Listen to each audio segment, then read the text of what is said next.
Thank you, Commander Schmidt, for that wonderful introduction and for your steadfast devotion to our country. I want to thank all of our distinguished guests with us today, including HUD Secretary Ben Carson, VA Secretary David Shulkin, and former Secretary of Defense Bob Gates. Where is Bob Gates? Bob Gates has been so great. Tell you, he started off saying bad things about me, and then he said great things, and now I like him. Thank you, Bob. It's a great honor to be back here with all of my friends at the American Legion and your national convention. I want to thank Governor Sandoval for being here. Dean Heller is here someplace or will shortly be here. He's caught the first flight out. So I want to thank Dean Heller, Senator, for being here. The American Legion embodies the spirit of patriotism that is the true source of our strength and the best hope for our future. You love our country, you cherish our values, and you definitely defend our great American flag. No doubt about that.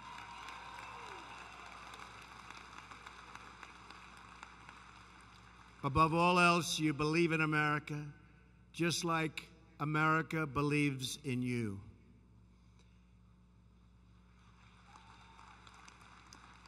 Today, we are here to honor you for the sacrifices you have made to defend our nation and preserve our way of life. But we're also here for another reason. We are here to hold you up as an example of strength, courage, and resolve that our country will need to overcome the many challenges that we face. We are here to draw inspiration from you as we seek to renew the bonds of loyalty that bind us together as one people and one nation. Those who wear the nation's uniform come from all different backgrounds and from every single walk of life. But they are all united by shared values and a shared sense of duty. They are all part of one team with only one mission in mind. Most importantly, they're all Americans, and they work together, they fight together, and they sacrifice together to defend our magnificent home. Thank you.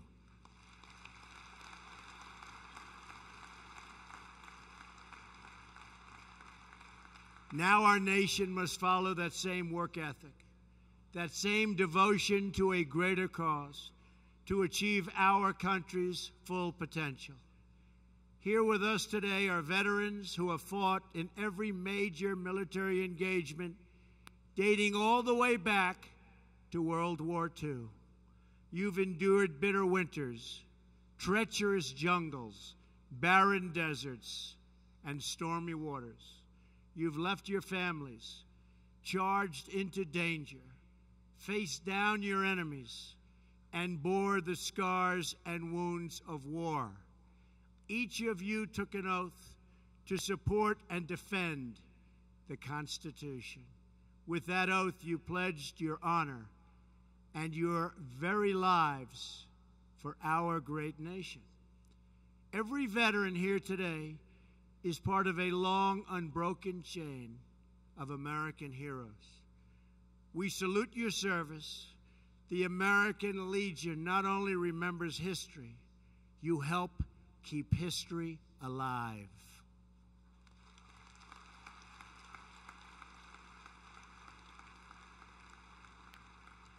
You teach young Americans to have pride in our history so that they will have confidence in our future. History and culture, so important. For generations now, the American Legion has taught our young people the principles of Americanism. You emphasize the need to preserve the nation's cultural, moral, and patriotic values. You encourage the observation of patriotic holidays. you stress the need to enforce our laws, including our immigration laws.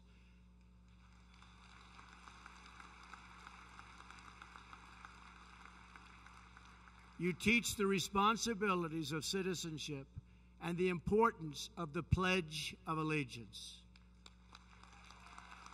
True. So important. And you do it all, as your motto says, for God and country.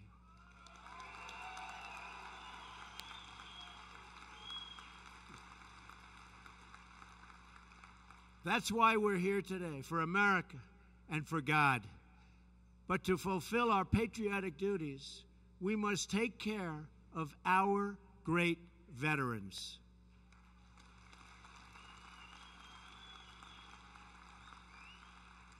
One year ago at this gathering, and I remember so many of you so well, I promised you that I would make it my priority to fix the broken VA and deliver our veterans the care they so richly deserve.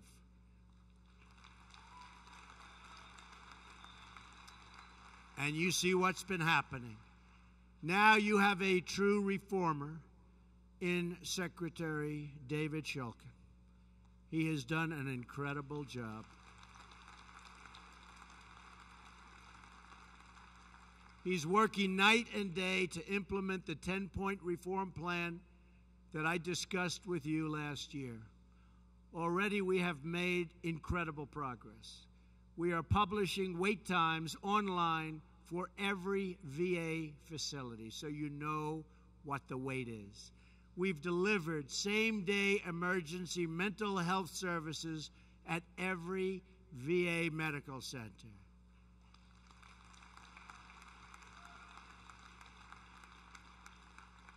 We've opened the promised White House VA hotline. That's a big deal. That's a big deal. We've dramatically increased the number of veterans approved to see the doctor of their choice and signal legislation to continue that very important choice program that I spoke to you about last year. And I want to thank the American Legion for your help in getting this done. You have been so helpful. Thank you very much.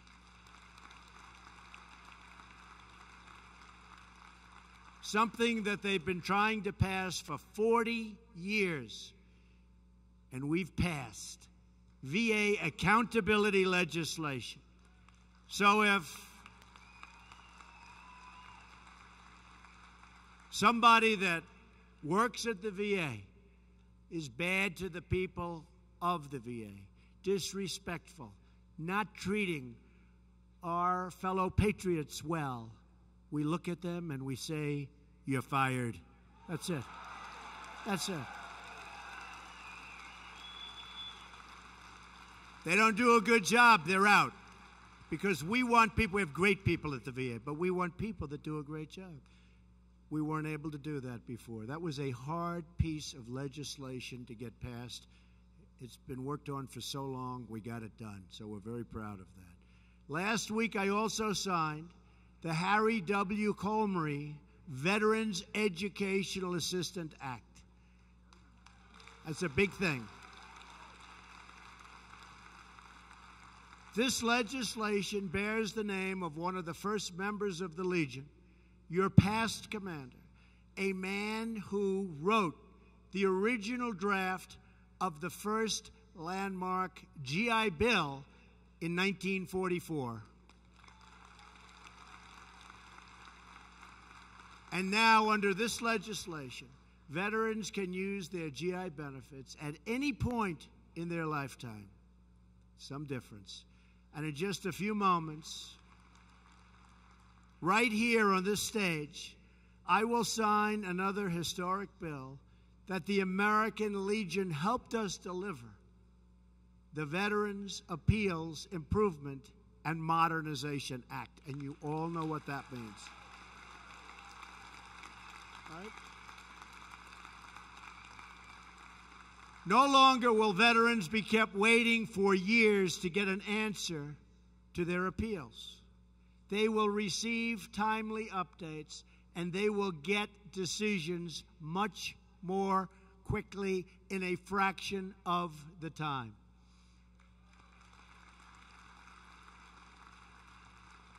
And the Legion, I have to say, pressed so hard for that legislation. So I want to thank you very much. I want to thank you. I want to thank you so much. You really helped. They have a lot of power, and they use it well.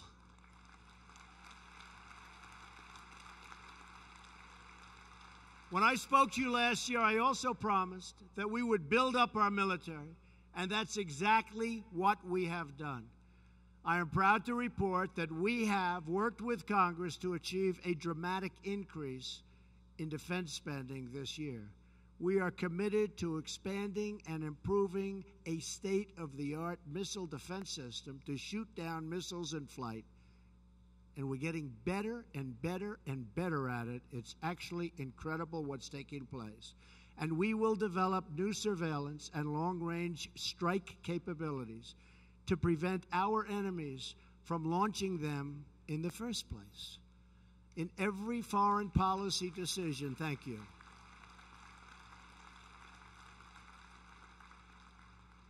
In every foreign policy decision, we are making clear that we will always put the safety and security of our citizens first. That is why early this week I announced a new strategy in Afghanistan and South Asia. We will pursue an honorable and enduring outcome in Afghanistan, worthy of the tremendous sacrifice our troops have already made. We will give our men and women in uniform the tools they need and the trust they have earned to fight and to win.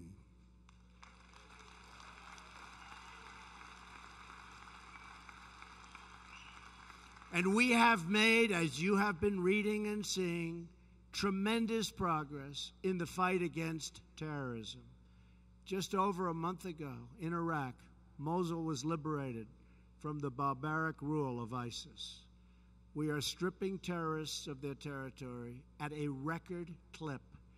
Their funding, their networks, and the false allure of their ideology. And I will tell you, we're going to start working very hard on the Internet, because they're using the Internet at a level that they should not be allowed to use the Internet. They're recruiting from the Internet, and we are going to work under my administration very hard so that doesn't happen. No longer are we using our military to build democracies. Instead, we're forming a coalition of nations that share the aim of stamping out extremism, defeating terrorism, and pursuing stability, prosperity, and peace. Through the generations, America has always prevailed, not by military might alone, but also by the strength of our spirit. And we have in this country today such spirit. I see it when I meet the people backstage. They're so proud once again. I must say, much more proud than they were last year at this time. They are feeling very good about our country. Very, very good about our country. Because our people have always had that will to endure and to overcome. This is now the challenge of our times. We must ask ourselves who we are, what we stand for, and what together we can achieve. If American patriots could secure our independence, carve out a home in the wilderness, and free millions from tyranny and oppression around the world, then that same spirit of strength, courage, and resolve can help us create a better future for our people today, a future like even our people have never had before in this great country. That's what we're aiming for. We don't have to be content with a dilapidated road system, with crumbling buildings, or rusted out factories. We can build gleaming new highways, state-of-the-art manufacturing, and modern works of wonder, and we can do it all with American workers and American iron aluminum, and steel. We can do it ourselves.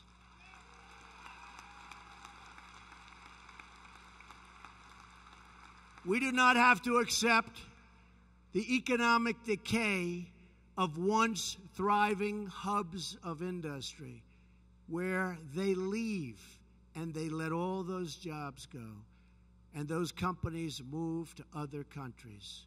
We've stopped that flow, and companies are now coming back into the United States, and I am so proud of that. We can bring new jobs to Pittsburgh and Detroit and Baltimore and help struggling communities thrive and dream and prosper. We do not need to limit the potential of our children by trapping them in failing government schools.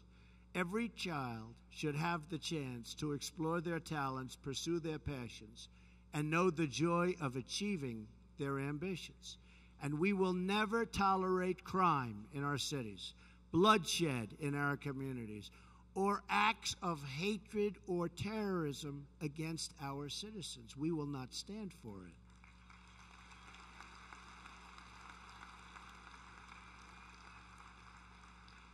We will always support our great law enforcement personnel.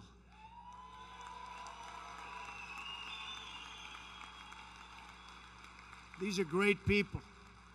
Build bridges of trust and cooperation and keep our families safe. It is time to heal the wounds that divide us and to seek a new unity based on the common values that unite us. We are one people with one home and one great flag.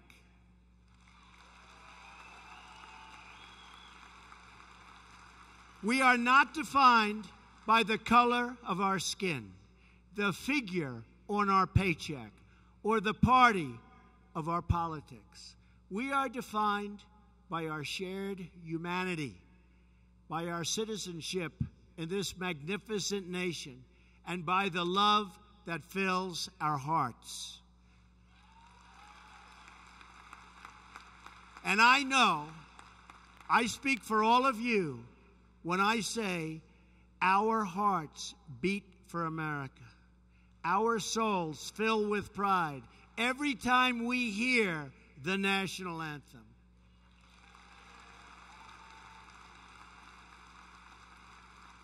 This is the spirit we need to overcome our challenges, to pursue our common destiny, and to achieve a brighter future for our people. We will win. Watch. We will win.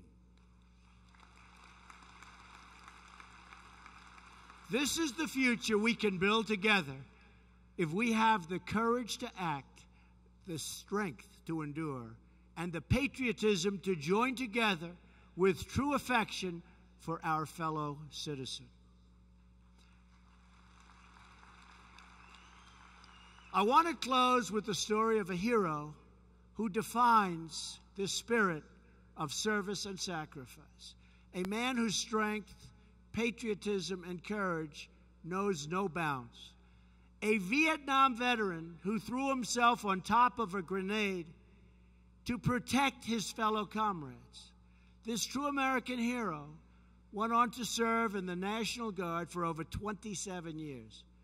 He is now a retired captain at his local fire department and owns a funeral home that memorializes our heroes. And he has worked tirelessly to bring another veterans post to Kansas City so that those who return from combat have a place to go that honors and supports them. Some of you know this incredible patriot. He's a friend to many in this room. He is with us here today, and he's on stage with us right now, Medal of Honor recipient Donald E. Ballard.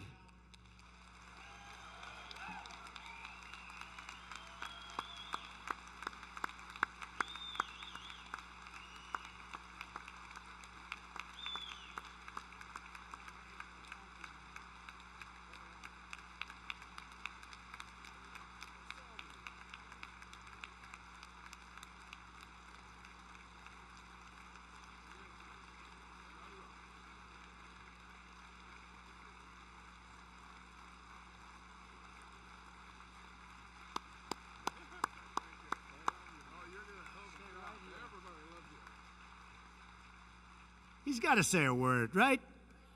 This wasn't in the planning. Do I have your approval? Yes, sir. Come on, Don, get up there. There is no greater love than someone that loves this country, and I believe we've elected the right leader to lead us out to drain the swamp. I'm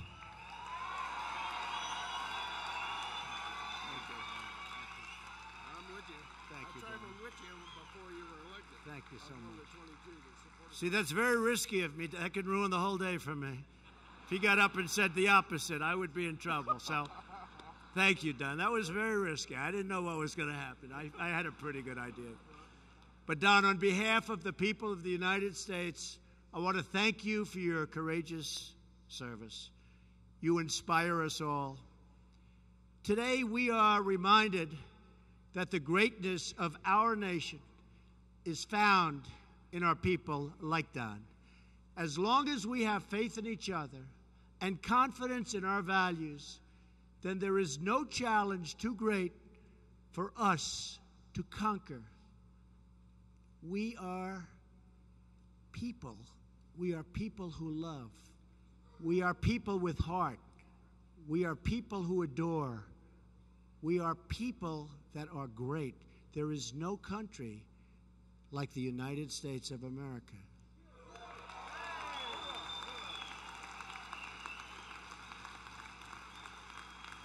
We have no division too deep for us to heal. And there is no enemy too strong for us to overcome. Because in America, we never lose faith.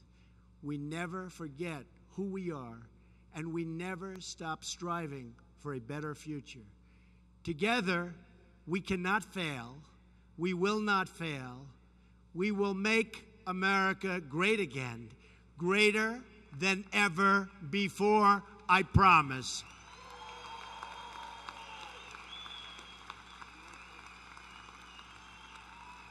So I want to thank you to the American Legion. You talk of greatness. You talk of greatness. The American Legion is greatness. Thank you very much to our service members and to Don and to everybody in the room. Thank you to our great, great veterans.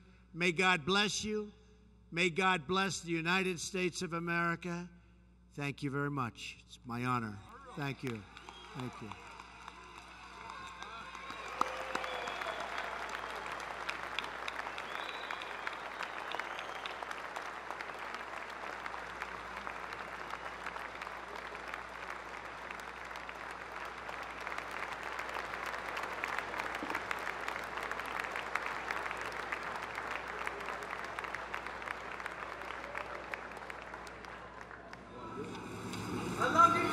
Thank you.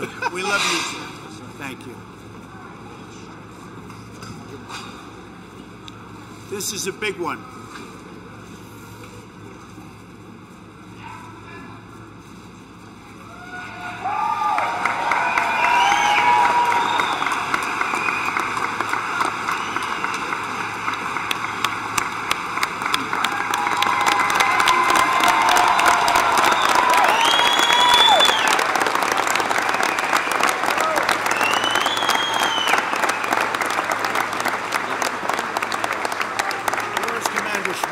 Yes, sir.